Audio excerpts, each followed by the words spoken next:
Tidak.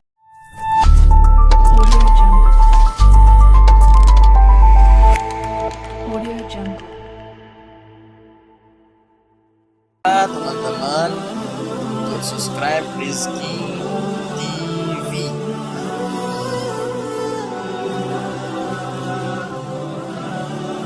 Oke, thank you. Assalamualaikum. Tidak apa-apa, tidak apa-apa, tidak apa-apa. Kewajiban kita hanya mengaji, tapi tidak wajib faham. Saya ulangi, kewajiban kita hanya wajib mengaji, tapi tidak wajib faham. Faham milik Allah. Oleh karenanya kita sering berdoa, Rabbi zidni ilma warzuqni fahma. Jadi faham itu milik Allah. Para istri juga banyak yang tidak paham dengan suami, tidak usah khawatir. Kadang suami ngajak ke kamar mengedip-edipkan mata, dia tidak paham. Kata istrinya, sakimah tuang. Tidak paham milik Allah Subhanahu wa Ta'ala. Satu, yang kedua, saya mohon maaf yang sebesar-besarnya sebelumnya. Saya kiai bukan, ustaz bukan, mubalik bukan, buya bukan. Saya hanyalah al-faqir ila rahmatillah. Saya hanyalah orang tidak punya apa-apa yang mengharap rahmatnya Allah Subhanahu wa Ta'ala. Kalau ternyata nanti dari yang saya sampaikan ada yang tidak pada tempatnya dengan 10 jari bersusun, saya mohon maaf yang seagung-agungnya. Oke, ya kok. Kebiasaan yang tidak mulai keluar ya. Tapi saya tidak khawatir. Bapak saya Jawa, tapi ibu saya Meranti, Kabupaten Meranti. Jadi saya ini percampuran bainal Jawa wal Melayu. Jadi tidak jelas. Asli Indonesia. Asli Indonesia. Bapak Ibu yang dirahmati Allah Subhanahu wa Ta'ala, dari hati yang paling dalam, pikiran yang sadar dan seikhlas-ikhlasnya saya minta semua yang hadir untuk baca syahadat bersama-sama. Asyhadu an la ilaha illallah wa asyhadu anna Muhammadar Rasulullah. Ulangi, asyhadu an la ilaha illallah wa asyhadu anna Muhammadar Rasulullah. Barokah syahadat, bagaimanapun keadaan kita semuanya, mudah-mudahan dianugerahi Allah taubatan nasuha. Barokah syahadat, mudah-mudahan apapun keadaannya, senakal apapun kita orang Islam, pada akhirnya dianugerahi Allah husnul khotimah. Amin. Barokah syahadat, mudah-mudahan kita semua tidak hanya masuk surga, lebih dari itu kita ditetapkan Allah sebagai orang-orang yang bisa melihat langsung Allah Subhanahu wa Ta'ala. Amin ya rabbal alamin. Orang Kristen bisa melihat Yesus Kristus, orang Buddha bisa melihat Siddhartha Gautama, orang Hindu bisa melihat Vishnu, Brahma dan Siwa, orang Majusi bisa melihat Zoroaster, orang Yahudi bisa melihat Uzair, orang Islam kapan melihat Allah? Di alam ruh kita tidak lihat Allah, di alam barzah kita tidak lihat Allah, di alam dunia ini pun kita tidak lihat Allah. Tinggal satu kesempatan, di alam akhirat tidak lihat Allah juga, rugi, rugi serugi-rugi. Masa kita tidak tahu seperti apa pencipta kita ini, penciptanya kita tuh seperti apa, kita tidak pernah tahu, rugi. Insya Allah semua orang Islam masuk Islam, amin. Amin. Kalau saya ngomong yang baik-baik, diaminkan Pak. Contoh, mudah-mudahan semuanya bisa tambah mobil. Amin. Itu contoh. Iya, iya. Sampai ditambah. Saya nggak boleh. Soalnya dapat sama Pak Komanda. Mana dia lawanannya paling saya nggak apa-apa. Ya Allah, ya Allah. Ya. Oke, iklan dulu. Semua orang Islam insya Allah masuk surga. Amin. Apa dan bagaimanapun caranya, asalkan di dalam dirinya ada la ilaha illallah, dakhala jannah. Saya ulangi. Jadi nabinya, Allahnya menyampaikan kepada kita, man qala la ilaha illallah dakhala jannah. Wa fi riwayatin fi akhiri kalamihi, di akhirnya. Maka aneh kalau hari ini ada mubalik yang senang memasukkan orang ke dalam neraka. Allah dan Rasulnya saja, man qala la ilaha illallah dakhala jannah. Masalahnya tinggal kapan, bila, itu tidak tahu. Pokoknya dakhala jannah, tidak masalah, yang penting dakhala jannah. Tapi tidak semua orang bisa melihat Allah. Saya ulangi, tidak semua orang bisa melihat Allah Subhanahu wa Ta'ala. Dan mudah-mudahan kita semua pegawai Kementerian Agama, minal mu'minina wal mu'minat, ditakdir Allah menjadi orang-orang yang bisa menyaksikan Allah Subhanahu wa Ta'ala. Dan apabila ini terjadi, maka kenikmatan surga hilang. Saya ulangi, kenikmatan surga hilang. Bukan karena surga tak nikmat, bukan, tapi kalah oleh kerinduan terhadap Allah Subhanahu wa taala. Nah, Contoh, Pak Wahid baru nikah, punya istri, lagi sayang-sayangnya, honeymoon, lagi oke-okenya, tiba-tiba istrinya hilang. Lapor ke sana kemari setahun, 2 tahun, 10 tahun tidak ketemu. Bapak sudah kadung cinta mati, tidak bisa dicari entah kemana. Tiba-tiba Bapak ditelepon oleh Pak Kemenak bahwa istri Bapak sudah ketemu. Disebut ketemu saja, bahagia apa senang? Bahagia. Lalu Pak Wahid punya sesuatu yang paling dia senangi, sate. Dari mulai sate kutu sampai sate gajah, semuanya disiapkan di masjid. Umpama nih, tidak seperti kerupuk-kerupuk tadi enggak. Ini sate, Pak. Disiapkan. Lalu kata Pak Kemenak kepada Pak Wahid, istri Bapak yang Bapak cintai selama ini sudah ditemukan, sekarang berada di dalam kamar masjid, ikhlas beramal. Sebagai wujud syukur kepada Allah, kami keluarga besar Kementerian Agama mengadakan tasyakuran. Kami siapkan makanan yang paling nikmat, yang paling Bapak Wahid senangi. Sebelum bertemu dengan istri Bapak, pertanyaannya, masih adakah selera makan? Masih. Nah, kalau masih ada tuh busuk lapar namanya. Kalau masih ada, apa satenya tidak enak? Enak. Apa satenya tidak nikmat? Nikmat. Tapi kalah oleh rasa rindu yang tertahan sekian tahun. Apa surganya tidak nikmat? Nikmat. Mala ainun ra'at wala udhun sami'at wala khatar ala qalbi bashar. Mata tak pernah lihat, telinga tak pernah dengar, hati tak pernah terdetik, itu surga. Tapi kalah oleh kerinduan kepada Allah. Baru setelah ketemu istri, lalu peluk-pelukan, bertangis-tangisan, baru rasa laparnya tiba. Baru terasa litak poin. Ya, sama ketika bertemu Allah, semuanya terasa tawar. Tapi selesai itu, kenikmatan surga kembali bisa dirasakan. Sekali lagi, mudah-mudahan kita semua termasuk hamba-hamba Allah yang ditakdir bertemu Allah Subhanahu wa taala. Amin Allahumma amin. amin.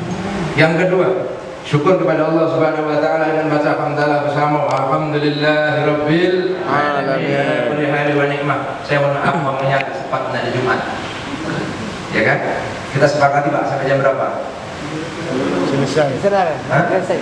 Sampai selesai? Oke.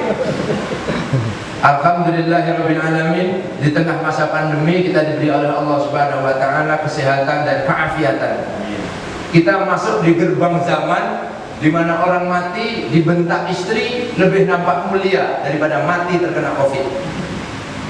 Orang mati dibentak istri, jelas siapa yang melayat, jelas siapa yang nyolati, jelas siapa yang mengkafani, jelas siapa yang menguburkan.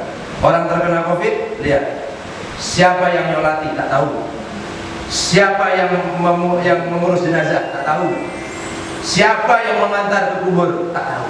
Betul apa betul? Betul. Jadi bagus mana? Kena Covid apa dibentak istri? Hah? Bapak Ibu yang dirahmati Allah Subhanahu wa taala, alhamdulillah kita diberi kesehatan oleh Allah Subhanahu wa taala.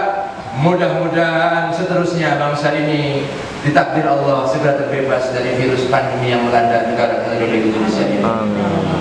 Yang ketiga, unjuk cinta kepada baginda Rasulullah Muhammad sallallahu alaihi wasallam dengan membaca shalawat bersama-sama. Allahumma shalli ala sayyidina Muhammad wa ala ali sayyidina Muhammad. Sallallahu ala Muhammad. Semua. Sallallahu alaihi wasallam. Sallallahu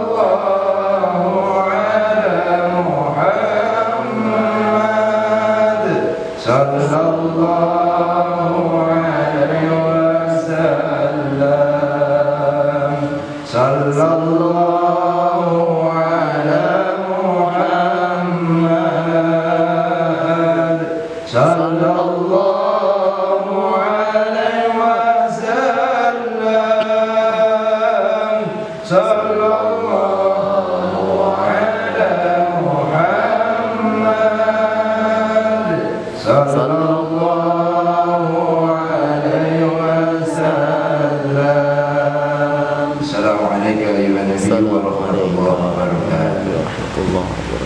Barokah sholawat, mudah-mudahan keluarga kita ditakdir Allah menjadi keluarga yang sakinah, mawaddah, warahmah, amin.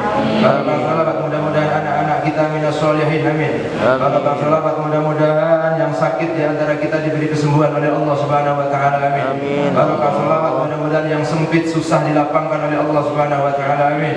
Barokah sholawat, mudah-mudahan anak-anak kita yang sekolah, ngaji, mondok, hafal Quran, kuliah dianugerahi ilmu yang barokah, manfaat.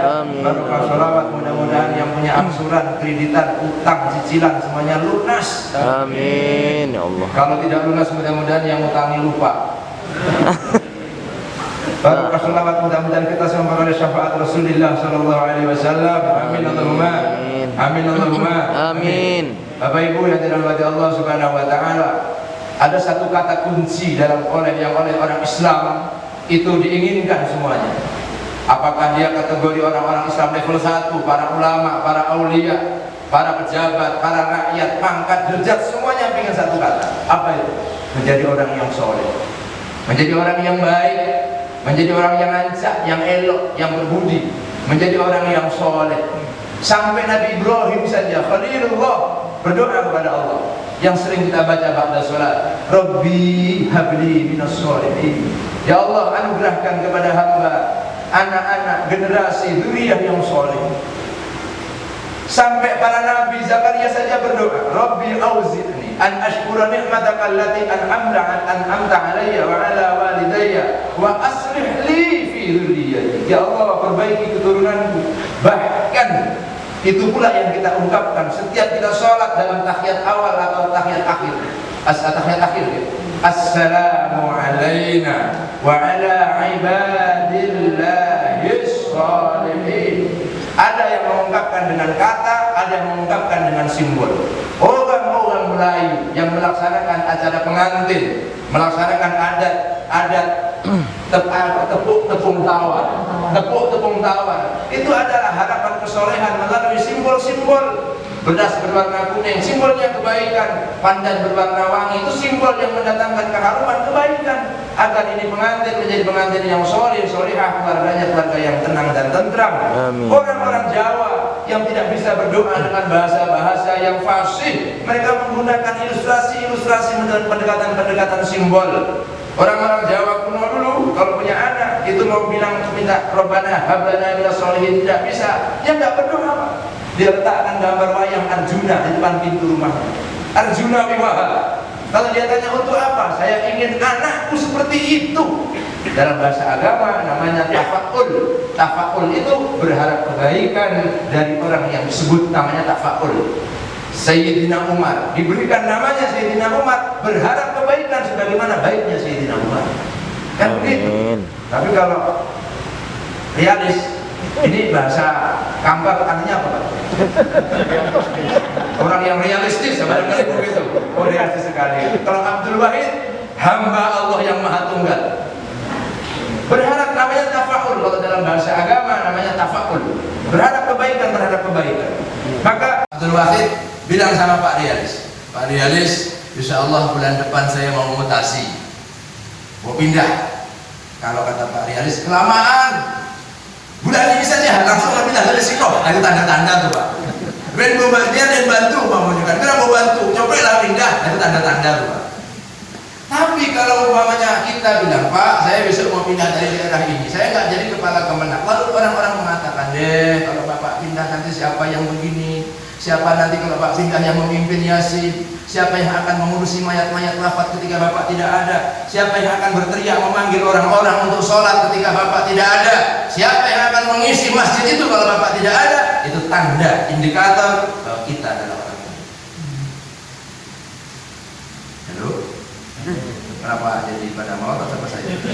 Pak Yadi? Lalu ada tanda yang kedua. Lalu siapa soleh itu? Apa orang yang fasih? Yang kalau ngomong ana antum, ngomong ikhwan dan akhwat, ikhwan akhwat, apa itu? Bukan. Kalau itulah tanda kesolehan orang Arab soleh semuanya. Nyatanya Arab bajingan banyak. Betul? Iya kok. Lalu apakah orang soleh itu orang-orang yang nampaknya berpakaian model-model begitu? Oh tidak, bukan itu.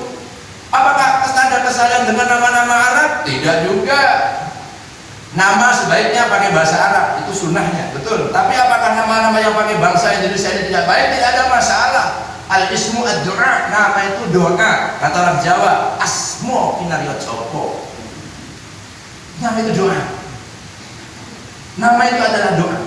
Walaupun William Shakespeare mengatakan what's name, apalah arti sebuah nama. Tapi nama itu doa. Minimal dalam sebuah nama ada nostalgia orang tua dan ada tanda bagi anak-anaknya. Itu minimal. Dan pasti berharap pada kebaikan. Nama Arab bagus, tetapi nama Indonesia juga bagus. Kita harus berbangsa, tidak boleh dan tidak harus menjadi sesuatu yang berbeda dengan bangsa kita. Silahkan Ahmad, Muhammad, Abdurrahman, Abdurrahim bagus, Abdul Wahid tafadhol, Sayyidina Umar bagus. Bapak malah gabungan tuh antara barat dan timur. Edward barat, ya kan? Dan Sayyidina Umar timur. Saya bainahuma, Sirajul Munir. Suwardi selatan nampaknya Pak. Ini santai aja Pak ya, santai kan? Saya nggak suka yang pegang-pegang. Tidak apa-apa. Malah kalau orang Jawa itu punya, kalau orang Melayu ya, kalau orang Melayu itu punya ciri khas. Umpamanya kalau yang laki-laki itu banyak akhirnya an, Norman, Zaidan, Wildan, itu orang-orang Melayu. Kalau orang Kampar saya lihat itu banyak, kalau perempuan ar, Yulimar, Yulidar, Samsimar, Samsidar. Ada. Nanti kalau yang laki-lakinya orang Kampar atau orang Talo itu kalau ada iskus, Rialis, Sartunis, Martunis, ada kan? Ada Martunus, Sartunus, Jalinus, itu orang-orang, tapi tidak apa-apa. Itu nama Ashabul Kahfi. Ashabul Kahfi itu miksal minus. Iya. Tapi jangan kitmir, karena kitmir itu anjingnya. Kitmir itu anjingnya Ashabul Kahfi. Tidak apa-apa. Nanti kalau orang Arab, kalau perempuan Khadijah, Fatimah, Hamidah, Zaidah. Kalau perempuan biasanya in, Zainuddin, Nuruddin, Waliyuddin, Hisamuddin, Syarafuddin. Kalau Jawa, kalau perempuan bibirnya dikatupkan, tuh iem, Mariem, betul ya dia. Itu biasanya gitu. Kalau mau dibuka sedikit saja, jangan lebar-lebar. Sutini, Martini, Mariati, Suwanji kan? Ada tuh yakin lah ya. Ini betul kan? Betul kan?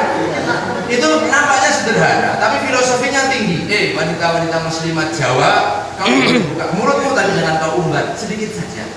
Nanti kalau yang laki-laki mulutnya bule, Sujono, Martono, Sumono, Sumpono, itu kan? Ya biasanya begitu. Warsito, apa ini? Apa menurut Bapak itu tidak soleh? Bukan itu ukurannya, bukan itu. Warsito, itu nampaknya nama Jawa. Bahasa Arabnya Warsito, adilun, adil. Selamat bahasa Arabnya salam. Bejo, ada bejo. Bang pinter minum. Bejo. Bejo itu bahasa Arabnya apa Pak? Faizun, faiz, faizin, faizan. Faiz itu bejo bahasa Jawa. Jadi kita tidak bisa beda lahja. Tidak ada masalah selama tidak mengandung makna-makna yang tidak bertentangan dengan agama. Fal yatafaddal mashkur. Persilakan. Kita sekarang sering terhubung oleh simbol-simbol. Apakah orang soleh yang mengatakan Bismillahirrahmanirrahim? Apakah itu? Bukan. Nabi Musa itu tidak fasih. Nabi Musa itu sampai ngomong dalam Quran, Haruna akhi ya Allah, afsahu minni lisanan. Ini Harun ya Allah lebih fasih. Utus dia pada Fir'aun. Saya tidak fasih sampai dia doa. Kan sering kita baca doanya. Rabbi shrahli sadri wa yassirli amri wahlul 'uqdatam min lisani. Itu doanya Nabi Musa. Nabi Musa itu kan bilang, wahlul 'uqdatan, ya Allah, lepaskanlah kekakuan lidahku. Nabi Musa itu nggak bisa bilang R Pak Wahid, R, nggak bisa dia. Makanya diajukan Sayyidina Harun, Nabi Harun. Tapi Allah telah memilih Sayyidina Musa. Coba lihat. Ulul azminya Musa. Apa kalimullahnya Musa. Padahal Musa tidak fasih. Tapi dipilih oleh Allah. Maka kesolehan ukurannya bukan penampilan. Ada orang kadang-kadang kalau penampilannya bagus bukan main, Pak, minta maaf ini, minta maaf. Saya minta maaf ini, karena beberapa waktu kejadian. Ini pelajaran penting untuk kepala kantor urusan agama. Ada orang mau rujuk, sudah 2 tahun berpisah, bahkan sudah nikah lagi dengan istri baru, lalu pulang. Menurut agama mestinya nikah lagi. Nah, sudah 2 tahun sudah menjadi talak bain raj'i atau bain sugro. Tapi apa kata imam masjid itu? Bapak-bapak, ibu-ibu bersaksikan ini pengantin sudah bapak yang sudah bisa 2 tahun ini, yang sudah cerai ini sekarang sudah bersatu lagi. Begitu saja. Siapa yang menanggung dosa zinanya? Siapa yang menanggung kebodohan ilmunya? Coba. Kalau dalam bentuknya, masya Allah. Itu kalau doa fasenya minta ampun. Allahumma inni a'udzubika minal khubuthi wal khaba'ith. Masuk WC. Itu masuk WC itu. Bukan. Lalu siapa itu? Maka Imam Ghazali menyampaikan, orang soleh itu adalah syaratnya 2. Saya ingin melalui majelis ini kita semua menjadi seperti orang, jangan menjadi seperti penjahit baju. Saya ulangi, kita semua, saya ingin melalui majelis ini jangan menjadi seperti penjahit baju yang bisa mengukur orang lain tapi tidak bisa mengukur dirinya sendiri. Jadi ngaji ini untuk kita, untuk saya khususnya. Kita amali melihat masing-masing. Kita termasuk apa tidak? Karena kata Rasulullah, yadhabus sholihun al-awwal fal awwal hatta yabqa kufal, hatta yabqa kusala. Orang-orang soleh sudah pada wafat. Syekh Umar Pulau Godang sudah wafat. Syekh Abdul Ghani sudah wafat. Syekh Aidarus Abdul Ghani sudah wafat. Syekh Abdul Wahab Rokan sudah wafat. Syekh Burhanuddin yang terkenal masyhur solehnya sudah pada wafat. Buya Nur Darun Nahdoh sudah wafat. Syekh Usman Syahab Sia sudah wafat. Syekh Abdul Rahman sudah wafat. Ulama-ulama yang terkenal orang-orang soleh sudah wafat. Maka kesalehan yang digariskan oleh para a'immah, para imam-imam itu syaratnya 2. 1. Al-qa'im fi huquqillah. 2. Wal qa'im fi huquqi ibadi. Orang dikatakan soleh itu apabila dia qa'im fi huquqillah wal qa'im fi huquqi ibadi, tuntas urusannya dengan Allah dan tuntas pula urusannya dengan sesama makhluk. Saya ulangi, orang dianggap soleh kalau tuntas urusannya dengan Allah dan tuntas urusannya dengan sesama makhluk. Ada orang yang dengan Allah tuntas. Bahasa Pak Kemenak tadi, saya sebetulnya ini melebarkan sambutan beliau.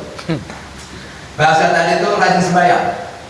Ada orang yang urusan sama Allah tuntas, sholat rajin, puasa rajin, kan Quran khatam itu bisa satu minggu sekali bisa khatam. Kemana-mana berzikir, kalau berzikir bukan main, sampai bingung orang, sampai kadang-kadang ada yang berjalan. Begitu keluar dari masjid, sandal hilang, cari-cari gimana? Ada bang yang begitu tuh.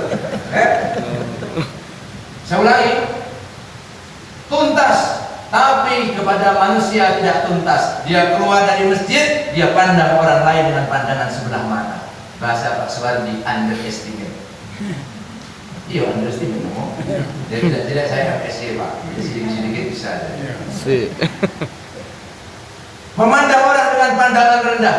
La Jawa, la Melayu, la Batak, wala Minang, wala Bugis, wala Makassar, kulluhum ajma'in adalah min ummati Rasulillah.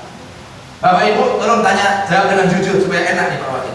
Di Indonesia ini banyak mana orang soleh dan orang fasik? Jujur saja. Redua. Enggak apa-apa, nanti saya kasih apa door prize. Banyak orang fasik. Banyak mana Pak Aryadi orang fasik dan orang soleh? Lalu yang menyumbang Islam terbesar di Indonesia ini orang fasik atau orang soleh? Orang soleh. Baik kalau begitu, saya ikuti logika Anda. Sekarang dipisahkan, orang fasik keluarkan dari Indonesia semua, tinggalkan orang soleh. Tinggal berapa di Indonesia? Tinggal berapa di Indonesia orang Islam? Habis. Justru kita disebut 83%, itu kebanyakan orang-orang yang tidak soleh. Jadi biar gimana Pak? Ya nggak gimana-gimana, biasa saja. Lahan dakwah untuk para asatid, para ustadz, para buya, bagaimana supaya tangan-tangan mereka semuanya bisa ditanting, ditarik untuk sama-sama ke dalam surga. Saya berharap kepada Allah, kita jangan cuma satu kantor, jangan cuma satu kemenang, jangan cuma satu masjid, tapi satu surga di sisi Allah Subhanahu wa Ta'ala. Amin ya rabbal Terlalu alamin. bersia-sia kalau cuma satu masjid tapi tidak satu surga. Masalah levelnya, Pak Kemenang level 1, silahkan. Pak Wakil stadium 4. Kalau nggak parah betul kan, itu lumayan. Stadium 4 nggak apa-apa. Lu iya, jangan underestimate. Saya mau cerita, insya Allah ini nyata. Ada seorang ulama, kiai, buya, kajengan, masyayikh kalau dalam bahasa pondok, namanya Kiai Alif. Dia mau mengisi pengajian di daerah Jepara. Jepara itu Jawa Tengah. Di tengah jalan, orangnya ganteng, bukan cuma ganteng tapi rambutnya pirang, kulitnya putih, hidungnya mancung. Kalau saya kan bainal mancung wal pese. Nah, saya mau Pak, Bapak lebih parah nampaknya Pak. Dia mau berangkat ngaji, pengajian di daerah Jepara. Ketika di dalam mobil, biasanya ustaz, buya itu sebelum sampai ke tempat acara, biasanya kan baju belum dipakai, masih pakai biasa lah. Ketika berhenti di lampu merah malam hari, tiba-tiba datang sesosok wanita memakai bikini yang cantik, dengan paha mulus, wajah merona, menarik perhatian semua pria, lalu mengetok pintu. Salam apa? Permisi Mas. Assalamualaikum. Setelah dibuka, dia bilang sama Pak Kiai tadi, yang tidak pakai songkok, belum pakai baju, dia bilang, Mas, malam ini mau saya temani, saya siap menemani sampai pagi. Bayangkan, Pak Anialis, kalau Bapak ada wawancara bentuk itu. Kalau Ambo udah langsung, Pak. Kalau Ambo langsung, kenapa?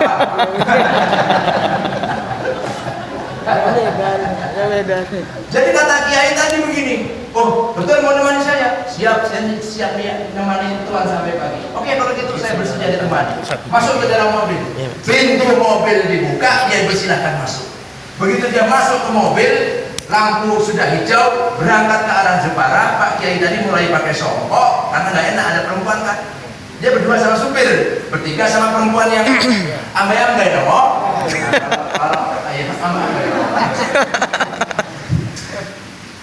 Bisa saya lanjutkan? Bisa jawab boleh Pak? Lupa saya.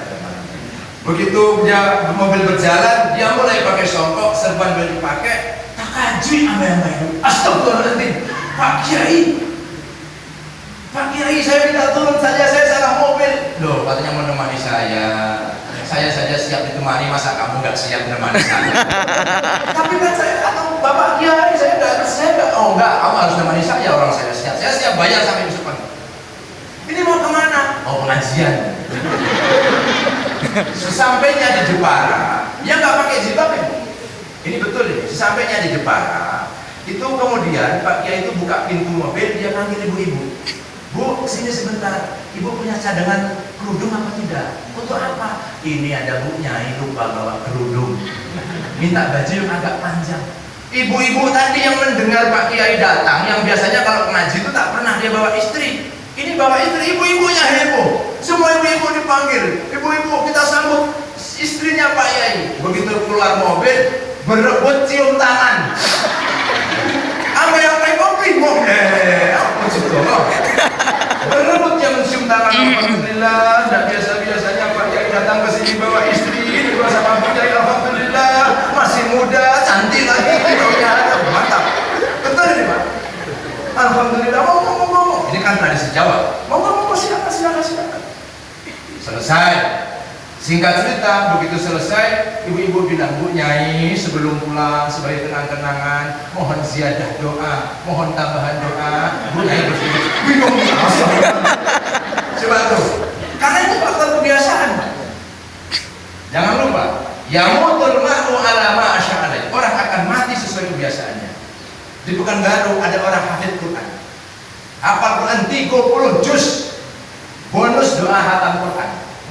Kebiasaan di sini jadi imam terus, nggak pernah jadi makmum. Jadi imam terus itu nggak bagus Pak, sekali-kali harus gantian. Begitu dia pulang ke Jawa, di tengah jalan itu kan sholat Jumat, dia jadi makmum saf kedua. Biasanya kan dia jadi imam belum salam dia teriak Assalamualaikum warahmatullahi batu, padahal dia makmum. Imamnya aja belum salam. Assalamualaikum. Maju imam itu.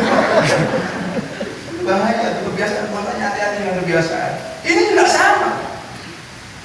Tak biasa dia berdoa, tapi diminta doa, bingung. Untung di kampung-kampung sering sekali ada orang sambil nunggu imam dia baca doa. Rabbana ya Rabbana, Rabbana zalamna anfusana wa illam taghfir lana wa tarhamna lanakunanna minal khasirin. Doa balik, singkat masuk mobil berjalan, ini pelacur menangis sepanjang jalan menangis, dibiarkan aja sama Pak Kiai, dibiarkan sampai setelah selesai dia menangis, Pak Kiai ngomong, Mbak, kau bekerja sampai tanganmu terkelupas, kulitmu menjadi hitam, kecantikanmu hilang, tapi kau kerja mencari yang halal, itu lebih baik daripada kau menjual diri. Itu lebih terhormat. Kau disuruh-suruh kepala kemenang, kamu disuruh-suruh pegawai-pegawai kemenang mengatakan ini itu, tapi kau ikhlas halal karena itu lebih baik daripada kau mengambil besar tapi bukan milik kamu. Menangis, ya Allah ya, saya tobat demi Allah, mulai hari ini saya tidak akan menjual diri lagi. Ini yang disebut moderasi dalam beragama. Rambut tertarik, tepung tidak berserakan. Tepung tidak berserakan, teman-teman. Bukankah karena begini para waliullah, aulia uttis'ah, wali Songo, atau orang-orang yang menyebarkan Islam di tanah-tanah Sumatera tidak pernah ada perang? Tahu mengapa? Karena mereka menarik rambut tanpa berceceran tepung yang ada di sekeliling. Tidak seperti sekarang. Betul ya Allah, habis itu makan bersama. Jangan begitu. Islam tidak dibangun dengan cara seperti itu. Kalau memang selain daripada orang Islam itu pantas dimatikan, mestinya kita semua tidak ada. Karena orang yang paling beriman hanya Rasulullah SAW. Al-Qaim fi hukukillah, urusan kepada Allahnya beres, tetapi urusan kepada manusianya tidak beres. Lihat. Hari ini kita mendapat hidayah, betul atau betul? Siapa yang bisa menjamin 10-20 tahun lagi hidayah Islam masih tetap di dada kita? Tak ada, tidak ada. Abdurrahman bin Muljam, qari'ul Quran, hafal Quran, digelari al-muqri. Al-muqri itu orang yang ahli baca Quran. Wa shaimun nahar, kalau siang puasa. Wa qaimul lail, kalau malam salat tahajud. Sampai hitam ini jadi. Tapi apa yang dia lakukan? Membunuh Sayyidina Ali gara-gara persoalan wanita. Ya. Sayyidina Ali siapa? Orang yang dijamin masuk surga. Yang membunuh, mana tempatnya? Bapak Ibu tahu tempatnya. Jangan. Hari ini berapa banyak orang yang nampaknya biasa-biasa, dan pada akhirnya justru dia yang luar biasa. Kita sering mendapat cerita tentang Wais Al-Qarni. Wais Al-Qarni itu ibu ada banyak versi ya. Kalau dari Yaman itu beliau kalau ketemu orang kan lari. Karena bagaimana menjaga diri agar tidak terkontaminasi lah oleh kehidupan yang model-model kita. Tapi dasarnya orang soleh Allah nampakkan. Sampai ada habaib yang mengatakan Wais Al-Qarni itu kalau makan, dapat makanan itu dibagi sama anjing. Minta maaf, dicari anjing dikasih satu. Sambil ngomong begini, saya minta maaf ini untuk diri saya. Sambil ngomong begini, anjing, ini kalau saya kasih makanan, kalau saya melakukan perintah Allah, sesungguhnya saya lebih mulia dari kamu. Tapi kalau saya maksiat kepada Allah, sungguh engkau lebih mulia daripada saya, karena kau tidak pernah bermaksiat kepada Allah. Halo? Kenapa pada ya ini begitu yang saya sampaikan. Ya masih sebentar lagi Pak. Yang kedua, saya ulangi, ada orang yang kepada Allahnya qaimnya bagus, tetapi pada manusia tidak. Ada yang kedua, wal qaim fi huquqi ibadi, ada orang yang qaim kepada ibadahnya. Apa urusan kepada sesama makhluknya bagus, tapi sama Allahnya buruk. Ada anak yatim duluan, sumbangan hari amal bakti, oke. Sekian porsi, sekian biji, oke. Minyak goreng mantap, sholat indah, ada itu. Yasinan, iyo, apa tuh? Tapi sholat tidak. Kalau ada acara pasang tenda, paling duluan, sholat tidak. Ada yang begitu Pak? Ada nggak? Ada Pak? Datang ya? Datang kan? Banyak yang seperti itu. Nah, kita Kementerian Agama 3 Januari 1946, 5 tahun atau 6 tahun setelah kemerdekaan, adalah kementerian yang dibangun paling alot, yang diusulkan oleh Muhammad Yamin kalau tidak salah ya. Oleh Muhammad Yamin itu paling alot dulu Pak. Karena dulu kita mau dimasukkan ke Kementerian Pendidikan. Lalu kita duduk di sini karena ada lembaganya, ada institusinya. Makanya kata para ulama, malam yaskurin nas lam yaskurillah. Siapa yang tak bisa syukur kepada manusia, siapa yang tidak bisa berterima kasih kepada manusia, dia tidak akan pernah bisa bersyukur kepada Allah. Saya ulangi, malam yaskurin nas lam yaskurillah. Siapa yang tak bisa berterima kasih kepada manusia, dia tidak akan pernah bisa bersyukur kepada Allah. Siapa yang memberi ilmu? Allah. Melalui siapa? Guru. Tanpa guru, orang bodoh semuanya. Maka murid yang tidak ingat gurunya, dia tidak akan bisa bersyukur kepada Allah Subhanahu wa Ta'ala. Sampai dalam surat Al-Kahfi dikatakan, "Tsumma atba'a sababa." Kullu syai'in sababa fa atba'a sababa. Ikuti sebab-sebabnya. Kau bisa menjadi pegawai, ada sebabnya, ada lembaganya, ada institusinya, ada negaranya, ada pemerintahnya. Ikuti. Kalau kau tidak bisa berterima kasih dengan itu, kau tidak akan bisa bersyukur kepada Allah Subhanahu wa Ta'ala. Fa atba'a sababa. Ikuti sebab-sebab. Siapa yang memberikan kemerdekaan? Allah. Tapi apa perantaranya? Para pejuang. Tanpa para pejuang, kita tidak akan bisa melaksanakan kebangsa seperti itu. Tidak bisa. 300 tahun lebih kita dijajah melalui darah para siapa? Para pejuang, para pahlawan, para pemimpin bangsa, para penegak, para founding father yang telah memperjuangkan bangsa ini. Maka saya sering bilang sama Bupati, karena Allah menakdirkan saya sering sekali saya ngaji di kantor Bupati. Seprovinsi Riau, saya sering sampaikan, Pak Bupati, kalau tanggal 17 Agustus itu kan biasanya ada acara domino apa lagi? Panjat pinang oke lah, ada masalah itu. Kalau apa namanya, kemudian ada upacara, ada tembakan salvo yang 7 itu, tidak masalah. Tapi tolong lakukan juga doa bersama untuk mendoakan para arwah para pejuang, apakah melalui yasinan, apakah melalui apa namanya, sehingga para pejuang itu tidak begini, ya Allah, aku dulu mati kena tembak, sekarang dikirim peluru lagi. Melalui tembakan salvo itu. Jangan, tapi yang kirim model para pejuang-pejuang Islam, para pendiri founding father Departemen Agama, lahumul Fatihah.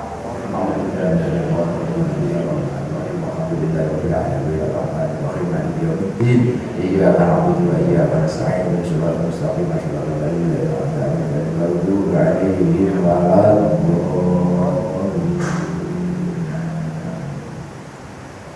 Siapa yang menciptakan kita? Allah. Tapi melalui siapa? Melalui mak dan bapak. Kalau tidak ingat sebab-sebabnya, maka tidak akan ada rasa terima kasih kepada sesama manusia. Maka kita berterima kasih kepada seluruh orang-orang yang punya keterkaitan, wa matanasala ilaihim, yang punya hubungan sehingga kita semuanya bisa duduk bersama di sini melalui berkat-berkat mereka. Mudah-mudahan dengan ini semuanya kita semuanya menjadi orang-orang yang soleh, orang yang bisa qaim fi huquqillah wal qaim fi huquqi ibadih, orang-orang yang bisa tuntas urusannya kepada Allah dan orang-orang yang tuntas urusannya kepada sesama manusia. Kalau bisa, kalau tidak bisa, ya tidak apa-apa. Nah, terus gimana? Ya tidak gimana. Pokoknya ya tidak apa-apa. Jalan saja, biasa saja. Pokoknya mudah-mudahan apapun bentuknya, sebagaimana tadi yang awal saya katakan, bagaimanapun bentuknya, mudah-mudahan kita semuanya oleh Allah dianugerahi taubatan nasuha dan husnul khatimah. Terakhir, Bapak Ibu, dalam surah Yasin dikatakan, Inna nahnu nuhyil mauta wa naktubu ma qaddamu wa atharahum wa kulla syai'in ahsaynahu fi imamin mubin. Surat Yasin ayat berapa? Pak Rian, ini mau buka Yasin kan? Nah, ayat berapa?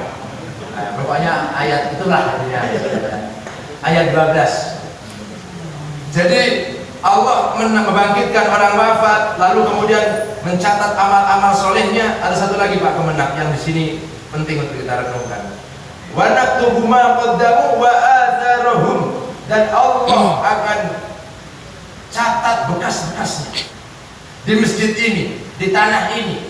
Siapa orang yang punya inisiasi untuk membuka wirid pengajian, wirid Yasin, 1000, 2000, 3000 tahun yang akan datang, kalau masih tetap ada itu orang-orang yang punya keterkaitan itu tetap mendapatkan pahala, tetap mendapatkan bagiannya, tetap mendapatkan kebaikan-kebaikannya. Wa atharuhum, dan bekas-bekas mereka. Dan sebaliknya, siapa yang punya inisiatif, yang punya pikiran, yang punya visi, melakukan sesuatu yang bertentangan dengan agama, sampai mati 1000, 2000, 3000 tahun yang akan datang, selama masih ada yang melakukan kemaksiatan itu, dia tetap mendapatkan bagiannya. Maka baca saja, laksanakan saja Yasin itu, kelak kita semua akan mendapatkan bagiannya. Tidak ada yang berat bagi yang biasa, dan tidak ada yang ringan bagi yang tidak biasa. Baca Allah 1000 kali berat kalau orang tidak biasa. Sholat berat kalau orang tidak biasa. Tapi bagi yang biasa mudah. Dan yamutul mar'u ala ma asya'alai. Orang akan mati seperti kebiasaan waktu hidup. Siapa yang ingin matinya menjadi ahli Quran, maka sering-seringlah baca Quran.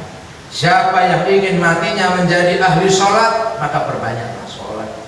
Siapa yang ingin matinya menjadi orang-orang yang ahli bakti kepada masyarakat, maka sayyidul qaumi khadimuhum, pemimpin suatu kaum adalah yang paling melayani di antara mereka. Karena surga itu, Pak Marzai, surga itu, antum kan dari pesantren, surga itu kan bukan sabilus salam, bukan. Surga itu bukan sabilus salam, tapi subulas salam.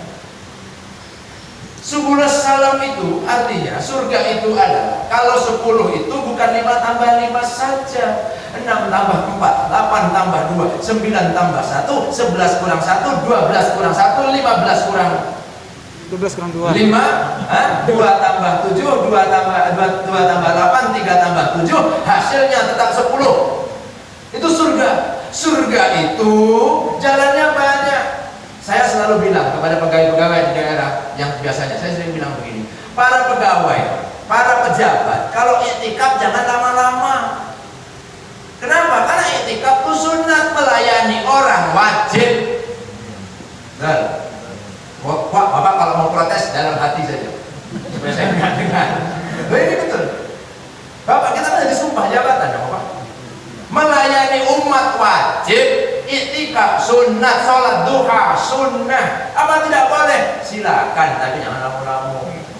Ya Allah, ya Allah, Allahumma in kana dompeti fis sama fa'anzilu. Ya Allah, kalau dompet pada di langit, tolong turunkan. Saya punya kawan ada acara dompetnya hilang. Sholat duha doanya begitu. Betul, ini orang lokal dulu. Kampungnya Pak Ibu. Apa Ji? Dia tanya begini, Pak, saya salah nggak Pak? Gimana? Saya kan dompetnya hilang pas ada acara muktamar gitu ya. Saya bingung, saya doa, Allahumma in kana dompeti sama fa'anzilu, ya Allah, kalau dompetmu ada di surga maka di langit tolong turunkan. Saya bilang salah enggak, tapi itu salah sekali. Ngawur aja, teks-teks agama itu cuma pakai gitu. Tapi itu mas mustajab. Tak lama kemudian ada orang datang ngasih dia uang senilai 7 juta. Coba ya, barangkali bisa dipraktekkan tuh Pak Mas. Waktu nanti Pak Kemenak tiba-tiba dia langsung baik, waduh ini segala macam kan bisa saja. Sallu ala Nabi Muhammad. Allahumma shalli Bapak Ibu yang dirahmati Allah, subulas salam. Maka saya ingatkan, Pak Kemenak mumpung ketemu. Ini riwayat dari Imam Al-Hakim. Dan setelah hari ini jangan undang saya lagi. Saya mohon jangan, saya bukan orang yang begini Pak. Ini karena saya hormat pada beliau saya datang. Itu pun sudah tidak bisa tidur seminggu saya. Ini dari Imam Hakim. Para pejabat-pejabat negara dalam segala tingkatan mulai RT sampai presiden yang memikirkan setiap malam bagaimana cara menata umat Rasulullah Muhammad biar benar, biar gak chaos, biar tata, biar rukun, itu mendapatkan derajat seperti seorang mufassir yang merenungkan tiap malam harinya mencari makna-makna tersembunyi dari Al-Quran. Coba, mau kurang apa lagi? Seperti itu. Maka oleh karena tidak usah khawatir, karena surga subulas salam, on the track saja. Man sara ala darbi wasola. Siapa yang berjalan tetap di atas relnya wasola, dia pasti akan sampai. Kalau mau ke Bungkinang dari jalan raya Limbu Panjang sampai. Tapi kalau ke arah tol Luak, insya Allah masuk jurang. Masuk jurang, saya udah Pak. Masuk jurang. Kenapa? Karena bukan tracknya, tidak on the track. Maka tidak usah khawatir. Silakan, ada pintu sholat, ada pintu puasa, tapi ada pintu bakti kepada umat Rasulullah Sallallahu Alaihi Wasallam. Dan kita ingin Kementerian Agama menjadi kementerian yang paling soleh karena ada embel-embel agamanya, dan menjadi yang paling berbakti kepada umat Rasulullah Sallallahu Alaihi Wasallam. Bapak Ibu, ada pertanyaan? Tidak ada, terima kasih. Alhamdulillah, berarti semuanya ada kefahaman oleh Allah Subhanahu wa taala. Mudah-mudahan barokah manfaat jazilil Fatihah.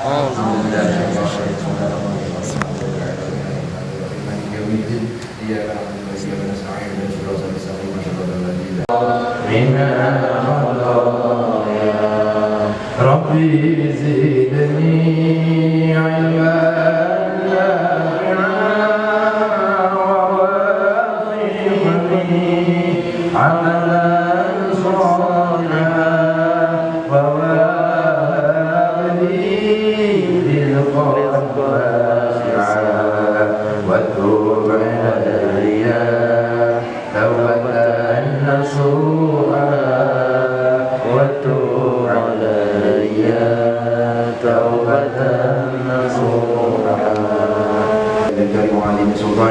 يا حنان يا منان بادئ السماوات والأرض يا ذا الجلال والإكرام يا قيوم برحمتك أستغيث يا حليم يا حنان يا مليك يا مبين ولا نطلب شيئا إلا أنت يا معين يا حفيظ يا